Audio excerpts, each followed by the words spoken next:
Hello, and thank you all for listening. This is Mondo Agora on the Voluntary Virtues Network, and today we're going to be talking about snuff and copyright. And by snuff, I don't mean the stuff that you sniff up your nose to get a little bit of a nicotine high. I'm talking about snuff films, more particularly a film called Snuff that was a fake snuff film that some people still think is real. Anyway, thank you guys for listening, and I hope you enjoy.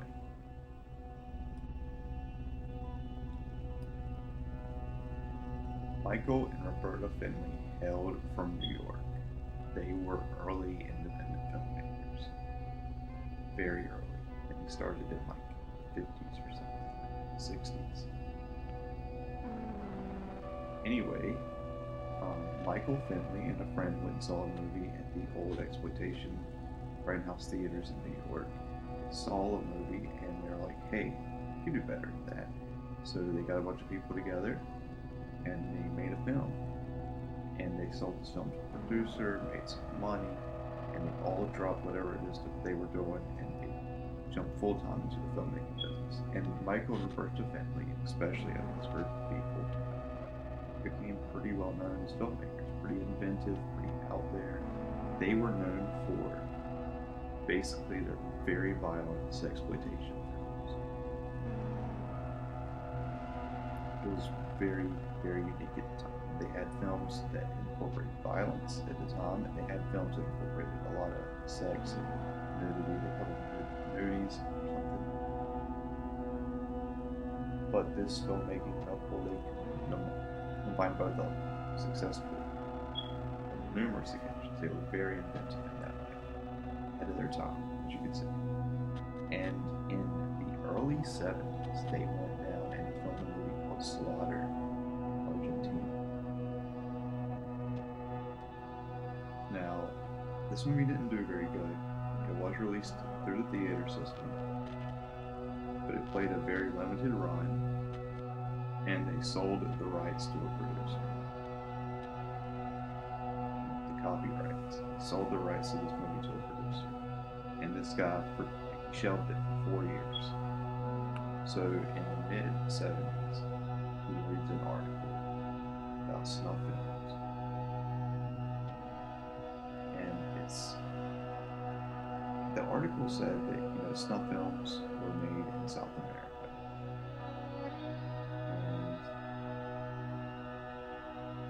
And if you don't know what snuff film is a movie, a video made by somebody of somebody getting killed, or somebody getting murdered, for somebody's entertainment, whoever's watching the video.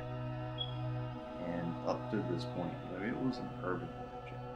It probably really didn't exist, but it's kind of a self-fulfilling prophecy when something like this is out there. Once video cameras existed, it was only a matter of time before something like this really, really happened. And there's been numerous cases over the years of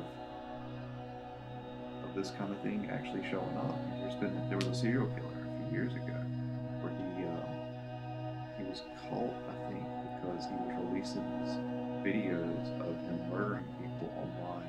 That sounds like a crappy horror movie, I know. But look it up. I think it was a German guy.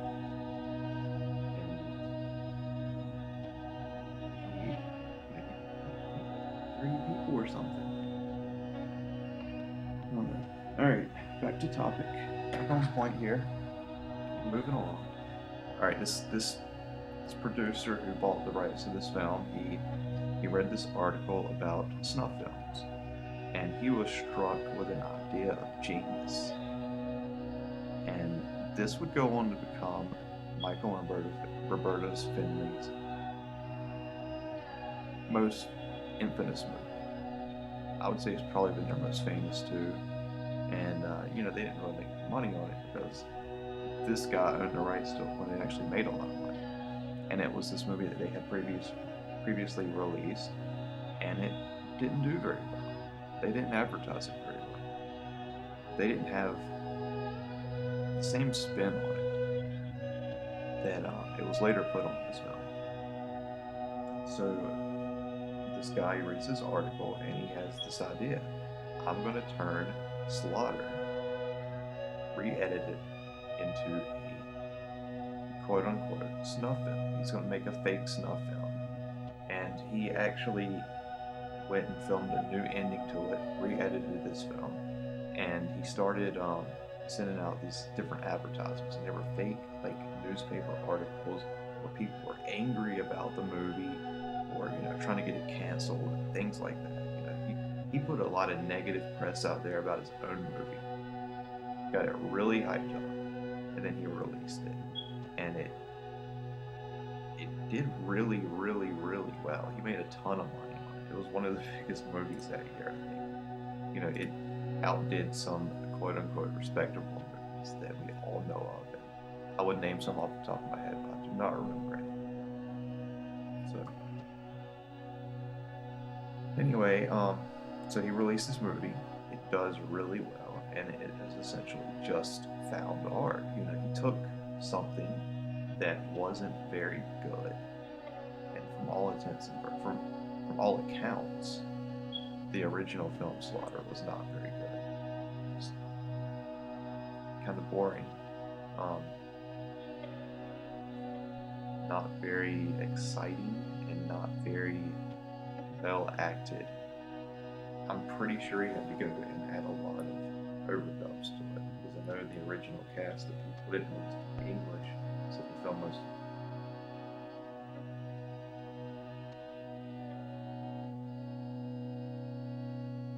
anyway, they filmed most of the stuff in silence. And so that kind of, I guess, helped that kind of thing.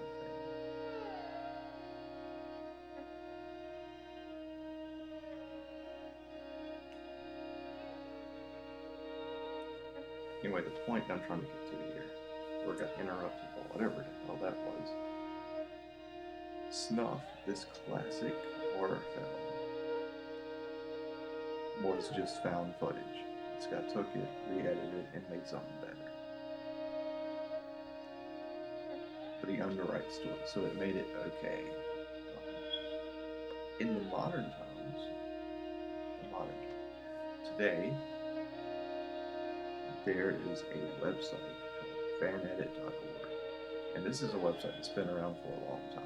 And the concept has been around for even longer than that. People were apparently making fan edits way back in, like, at least, I would say,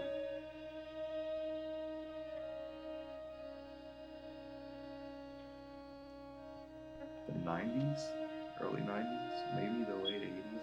However long it's been that VHSs have been readily available to people. People have been taking a couple of VHS players, hooking them up, playing movies, recording them onto a blank VHS tape, and making their own cuts that way for years.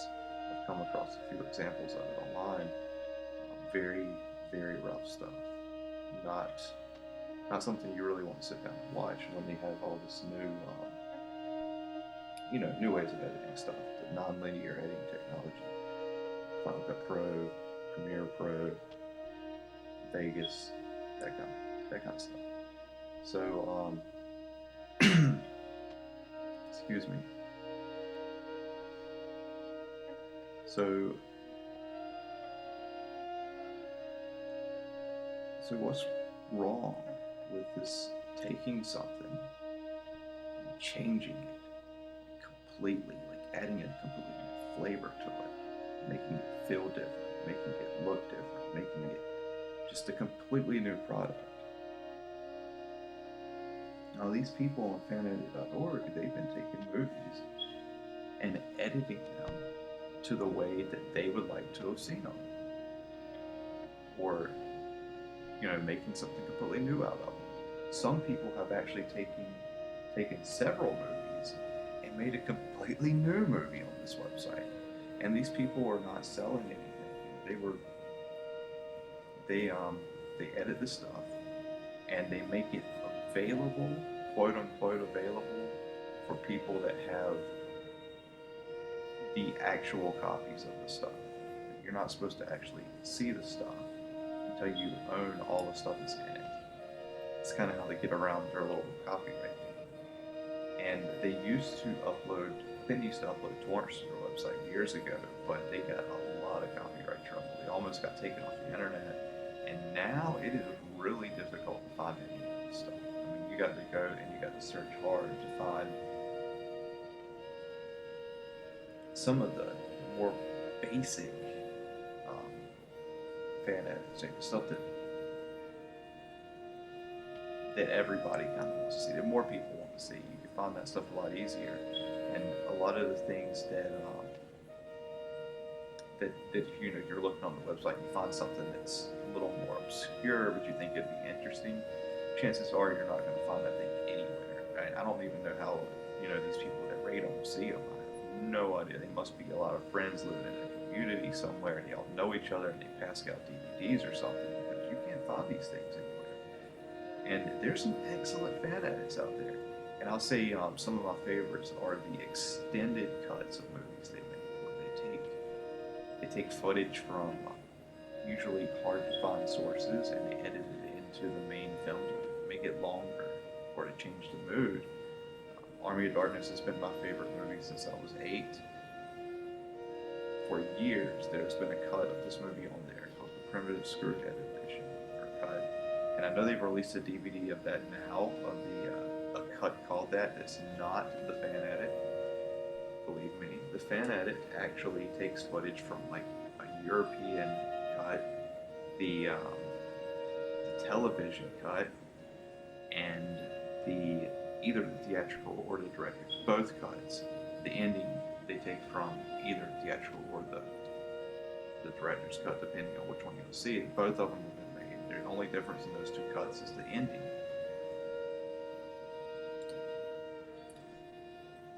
So, and that's my preferred cut of that movie. Usually when I sit down and watch that movie, it is that version of it. And it's because it's the most complete. And I love everything about that movie. So I want it to be as long and complete as possible, because I want the experience to last as long as possible. And usually when I show that movie to people that have never seen it, that's the version I'll show them. Because it's got a whole bunch of stuff in there I just love. It's stuff that you don't see in other things. I'll miss it if I don't see it. And there's also the extended Mall Hours edition of Dawn of the Dead, the original Dawn of the Dead. And it adds like, I don't know, half an hour worth of material to this movie. Awesome cut. Definitely watch that. For an example of something done completely different, there's a fan edit of the Resident Evil movies. I think it's called Biohazard, which is the Japanese name for the games. And they took footage from the first 3 movies and made something completely different. They took like the main story of these and kind of ran them together, made it a lot more entertaining. I mean, if you watch it this way, you don't really hate the 3rd movie, because it's kind of mixed in there with the other stuff, and it works. The stuff in these films work a hell of a lot better when they're shoved together like this than when they're separated by 3 different films. And this fan edit actually did so well that it spawned a prequel and a sequel, which I've not seen. They're really freaking hard to find. I've kind of found a file for one of them, but it's impossible to download, so it kind of makes it useless. But I'd say check that out. But there's just a ton of examples of stuff like that. And then you have something like rap music, where people have taken samples of other people's music and have turned it into other forms of music. And now I understand that's a lot harder to do. You got to deal with the copyright issue again. This is actually what I'm going to talk about today. I mean, this podcast that we're doing right now, entitled Against Copyright, because that's what we should all be. That is the next step towards a libertarian society, is to completely do away with the whole copyright system. And, and we're making great strides with the availability of music and movies and films and stuff, even though people have tried to stop the fan edit community from working. They've tried to stop um, this kind of procedure. They haven't. You know, it's something that has continued, and better stuff has been put out there. Major filmmakers have done this kind of thing too. I think recently there was an edit that was posted up there. It was a re-edit of an edit done originally by Steven Soderbergh on a film. He took a movie he thought was too long. He cut like half of it out, and then he actually posted it on like his blog or something. I think, if I remember correctly. But it was really low quality, and he did it before, I think, the advent of all this, the capture technologies to make it really smooth and look good. So somebody took that copy of it, watched it, and then took the new DVDs released of that movie and re-edited it to make this director's cut of this movie that he made for fun.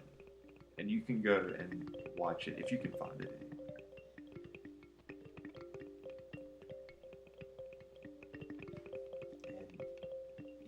This kind of thing, it just goes to show that how creative people can get and how much of a wad people can get their panties in about something that's quote unquote theirs. I mean, you're not really taking anything from anybody. The producer of Snuff, he didn't really take anything from Michael and Roberta Findlay when they made this movie. He took something that they did and he made it better and he released it. And you know what? It was good for them because he put this movie out and mostly their name is only known because of this movie. I mean, most people, if they've heard of any of the Findlay's films, it is this movie. And if it wasn't for this producer, which I don't even know his name,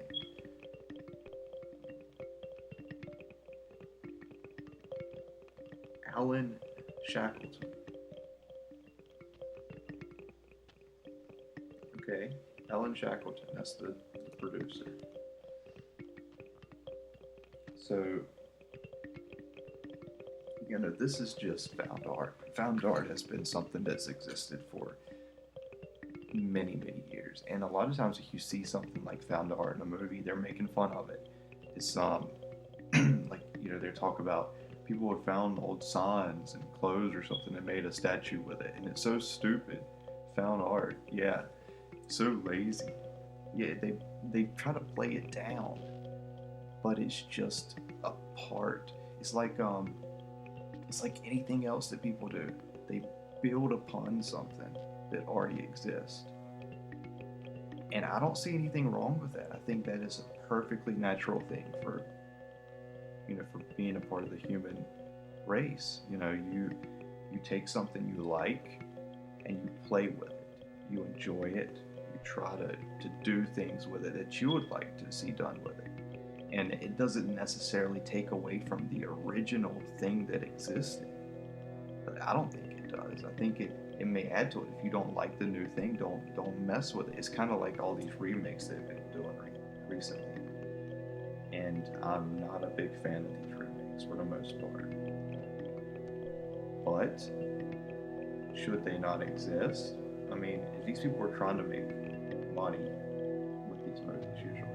And if you don't like the idea of these, really bad remakes out there just so they can make a buck, don't go see them. Some of them are pretty good though. And it's not bad to have two different versions of the same thing. I mean, look what happened to the Batman stories, the original Batman series that was made movie-wise, and then the new stuff that Christopher Nolan put out. Completely different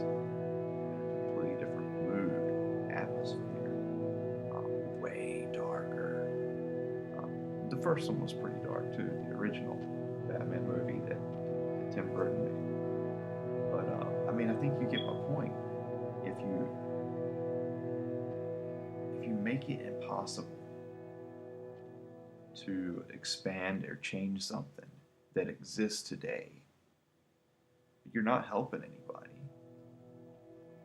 And these people that get all touchy about, their stuff being used, you should be honored. If somebody takes a film that you made and they put it in a theater inside of a film they're making, and it showed like in their movie, why should you be upset about that? People that watch that movie and may see that movie in your movie, or your movie in that movie, may want to go see your movie.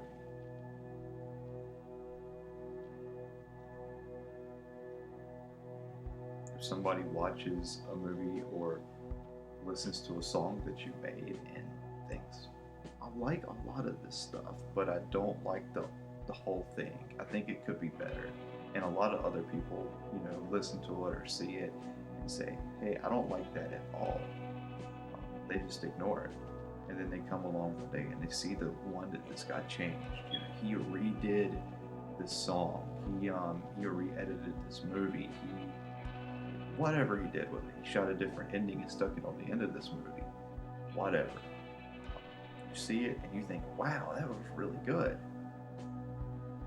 Does it hurt the people that originally make it more than maybe their feelings because they didn't quite make it as well?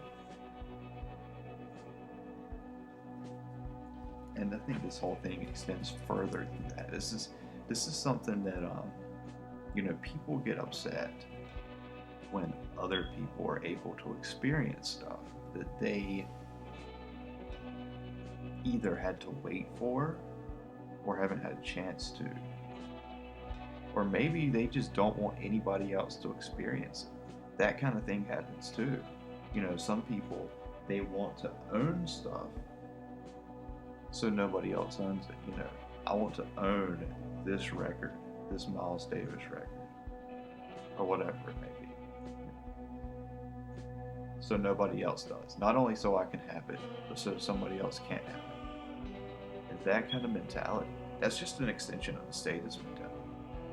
You got to keep sparsity. They call it price stabilization, stuff like that. It's ridiculous.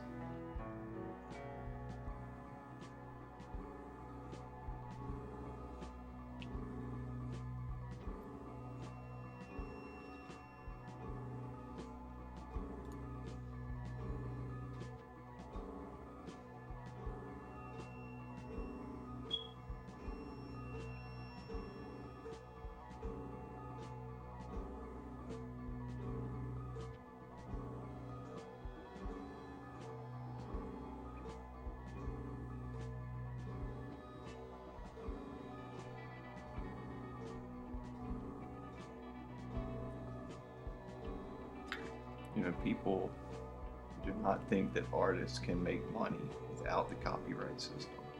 But if you look at the system, the way it's set up, the only people who really make money from the copyright system in music and movies, for the most part, beyond the initial release of something, is the production company. The production company makes all the money from the DVD sales and a lot of the money from the distribution and everything. They make a ton of money. But if you're talking about the film industry and the music industry, they make all the money from album sales for the most part. Bands, they make their money from touring and selling like t-shirts. Filmmakers, they make their money from the showings of their movies, like if they can get the rights to it. A lot of times a filmmaker, an actor, they only make money from the initial payment. They get whatever the hell that may be. But films, like actors, like musicians, they should be able to be. You're starting to see a comeback. People are taking movies that have shown in theaters years ago, and they're replaying them in theaters. They're showing the Ghostbusters movies again. It's not like a really good example of what I would say. I'm talking more about independent theaters where people will take a movie and show it, and people will show up and watch it. And I think that that's something that filmmakers should start doing. They should start taking their movies and traveling like a circuit, like a musician. Play their movies, talk afterwards. They already do this. Usually catch them at the university or something. But there's nothing wrong with them making money that way. Like, I don't think there's anything wrong with somebody taking their movie and re-editing it and giving it to people. That was the thing they did on fanedit.org too. You couldn't sell anything. You cannot sell anything up there. It's part of their rules. If you sold anything, one copy of anything, which I read an interview with somebody, and he did that. He had all these people saying they wanted a copy of this movie, like a physical copy. And he was like, okay, I'll sell one copy. And he thought it was a movie that didn't have a copyright. So he was like, all right. And he put it on eBay. They called him and they blocked him from that website forever. He had to start his own kind of fan editing website with just his solo stuff up there. And there's a few of those too. They're scattered all throughout the web. Just look them up. We'll do that for you. But yeah, if you ever get the urge to fan edit something, I've thought about it, or change anything that you like and see what happens with it. Don't be afraid of it. Just try it out, and that's really what that's part of freedom.